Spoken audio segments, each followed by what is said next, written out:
జీవితం అనేది మనం బయ్యింగ్ అండ్ సెల్లింగ్ లాగా ఉండకూడదు. ఏదో మనకు 20 రూపీస్ పెడితే టిఫిన్ వస్తుంది.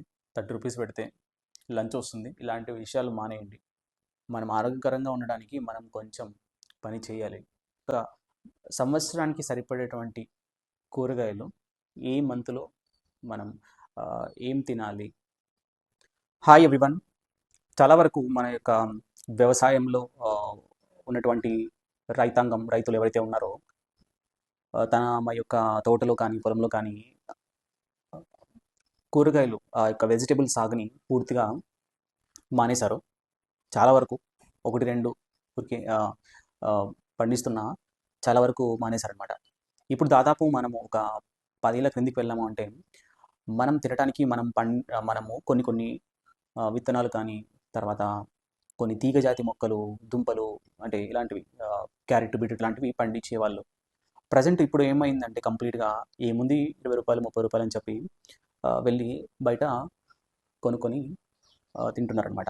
సో, ఇప్పుడు ఏంటి అంటే వ్యవసాయంలో ఉన్నటువంటి ప్రతి ఒక్కరు కొంత పొలం ఏదైతే ఉందో అందులో తోట ఏదైతే ఉందో కొంచెం మీకోసము మీ ఇంటి కోసం మాత్రమే మీరు ఉపయోగించుకోవడానికి ఒక ఒక విధంగా ఒక ప్లేస్‌ని మీరు ఎంచుకోండి.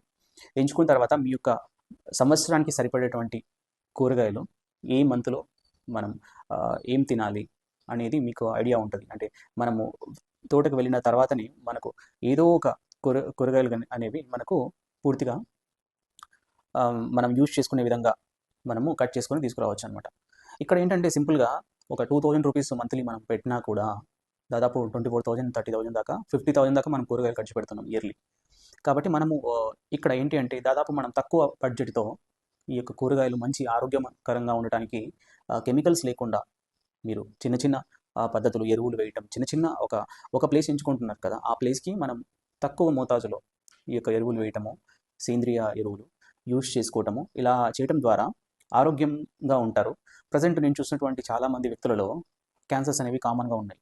తర్వాత హార్ట్ అటాక్స్ అనేవి కామన్‌గా ఉన్నాయి. ఇవన్నీ కూడా ఆరోగ్య విషయాలు అనమాట. ఇది ఏది మనకు చెప్పి రావు. బట్ ఏంటంటే ప్రతి ఒక్కటి ఏది కూడా అనుకోకుండా జరగదు అని కూడా తెలుసుకోవాలి. సో, మన యొక్క మెయిన్‌గా ఇంటెన్షన్ ఏంటి అంటే ఉన్నంత కాలము కూడా ఆరోగ్యంగా ఉండగలగాలి. ఆరోగ్యాన్ని విస్మరించకూడదు.